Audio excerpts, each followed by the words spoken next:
Welcome to the Explainer. Today we're unlocking something that honestly feels a little bit like magic, but is actually a highly structured, totally learnable system. We're going to explore the world of Claude Code and AI operating systems. And here is the absolute best part. If the word code makes you want to turn around and run for the hills, stay right where you are. We're going to map out exactly how you can master AI automation and build some incredibly powerful systems without needing to write a single line of traditional code. By the end of our time together, you'll see exactly how to transition into a completely new kind of role, managing AI rather than just talking to it. Okay, let's dive into this, because I know this question is on literally everyone's mind right now. Will AI replace your job, or will you become the AI person? It's so easy to look at the headlines and feel totally intimidated, but we actually need to shift our mindset entirely here. Instead of fearing replacement, you need to step into the role of an empowered AI native manager. Think about it like the transition from pen and paper to Excel.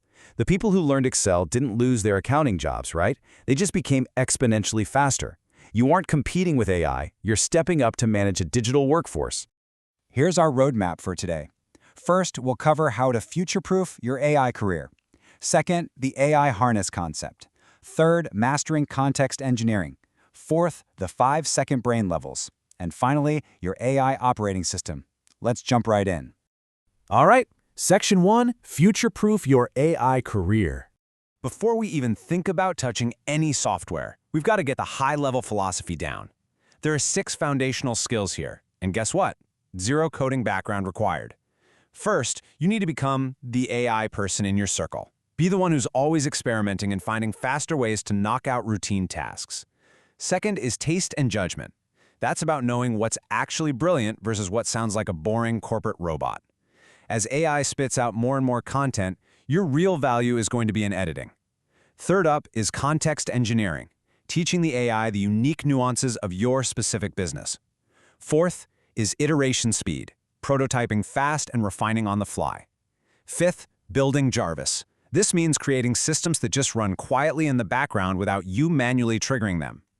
And finally, using all these new efficiencies to create multiple income streams. Remember, you are not a programmer here. You're the director, the editor, and the manager of the whole operation. Now, what's really interesting here is the fundamental difference between simple automation and true AI agents. Think of a standard workflow like a vending machine. You press E4, you get a soda. It's deterministic, predictable, and cheap. An AI agent, on the other hand, is way more like a slot machine. It's non-deterministic. You feed it messy inputs like reading a really angry customer email and trying to draft a tailored response, and it actually uses deep reasoning to give you a variable output. So the ultimate AI skill is just knowing when a task needs a cheap, reliable vending machine and when it actually demands the complex reasoning of an AI slot machine. Moving right along to Section 2, the AI harness concept. So what exactly is an AI harness anyway? Well, simply put, it's the interface or software that wraps around a core AI model. Claude Code is a perfect example of this. The AI models themselves, like Claude Opus or Sonnet, are incredibly smart, sure, but on their own, they're isolated in a box. The harness is the magic layer that grants that model agentic power, allowing it to actually reach out and touch your local computer files, search your folders, and interact with your specific workflows. And this brilliantly illustrates the concept. Think of it like building a car. Step 1 is the engine. That's the raw intelligence of the AI model, like Opus. But, an engine just sitting on the garage floor isn't going to take you anywhere. So step 2 is the car itself. That's the AI harness, like Claude Code, giving the engine wheels, steering, and a frame so it can actually interact with the real world. But here's the kicker. Step 3 is the driver, and that is you. A fully built car with a massive engine still won't go anywhere useful unless a driver is there providing the direction, the context, and the steering. You are absolutely the most critical piece of this entire system. All right, Section 3, mastering context engineering. So if you're the driver, how do you actually steer this thing? Well, it all comes down to this simple reality.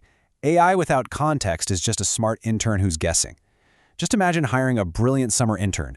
On day 1, they don't know your business, your preferences, your team, or your goals. None of it. If you just walk up and say, hey, write a marketing email, they're going to write something incredibly generic. AI is exactly the same way. Context engineering is basically the science of filling the AI's environment with your specific business rules, your intellectual property, and your unique data. That way it stops guessing and actually starts producing highly tailored, highly useful work. And this highlights the massive difference between standard Claude Chat and Claude Code. Claude Chat, the web version most people use, is basically like a general virtual assistant. You have to manually copy and paste context into every single new chat, almost treating it like a Google search engine. But Claude Code? That acts like a digital employee. Because it actually has local file access to your desktop, it is hyper-context aware. It can automatically read your project files, your brand guidelines, your past work. It's all right there. If you're only using AI through a web chat right now, you are literally leaving massive amounts of productivity on the table. Which brings us to Section 4, the 5-second brain levels. Now, to actually give the AI all that context, you need a structured place to put it. You need a second brain. We start at level 1, which is just simple folders. And yes, I mean regular text files in folders. We definitely do not need to overcomplicate things right out of the gate. Then, as you grow, you hit level 2, an LLM wiki, where your files start linking together kind of like a personal Wikipedia. Level 3 introduces semantic search, which is amazing because the AI starts to understand the actual meaning of your documents, not just the keywords. Level 4 is a knowledge graph. This creates deep relational maps of all your concepts. And finally, the holy grail, level 5, an always-on G-brain. This is a fully autonomous system that's constantly updating and organizing your life in the background. But listen, you do not need to start at level 5. You just need to start organizing your files today in a way that the AI can actually read. Let's wrap things up with Section 5, your AI operating system. Your AI operating system, or AIOS, is made up of surprisingly simple structural components. First, you have global rules. These tell the AI how to act universally, like, hey, never use boring corporate jargon. Then you have project-specific rules, which tailor the AI for a specific task. Next up are skills, which are just pre-made markdown workflows. And finally, sub-agents, which allow your main AI to delegate tasks, like deep research, to smaller AIs. And you want to know the absolute best part about all of this? Every single one of these files is written in plain English, using basic markdown text formatting. No Python. No complex coding required. None of that. You are simply writing out clear, everyday instructions for your digital team. So, we've covered the mindset, the skills, the harness, and the operating system. The tools exist right now, today, to give you the leverage of a massive team, all organized through plain English text files right there on your local computer. So the final provocative thought I want to leave you with today is this. Are you ready to stop acting like an entry-level AI prompter, step into the manager's seat, and actually hire your first AI employee? The system is sitting right there, just waiting for you to build it.